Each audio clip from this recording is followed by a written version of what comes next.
याचं उत्तर कसं काढायचं हे शिकायचं असेल तर स्क्रीनवरती डबल टॅप करा.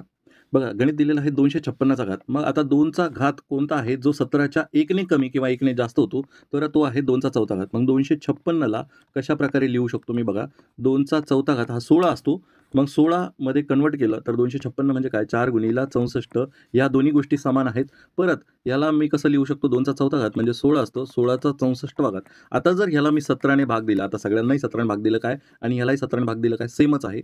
मग इथे ह्या कंडिशनमध्ये बाकी नेहमी -1 राहते. -1 राहते चा चौथा घात.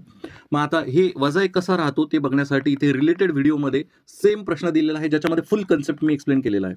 ठीक आहे. मग -1चा 64वा घात भागिला 17. आता 1 जर असेल तर आणि तो समघात आहे, हा समघात आहे म्हणून बाकी नेहमी 1 उरणार आहे. -1चा समघात असल्यामुळे नेहमी बाकी 1 उरणार आहे. ऑप्शन क्रमांक 1 हे तुमचं उत्तर असणार आहे. धन्यवाद.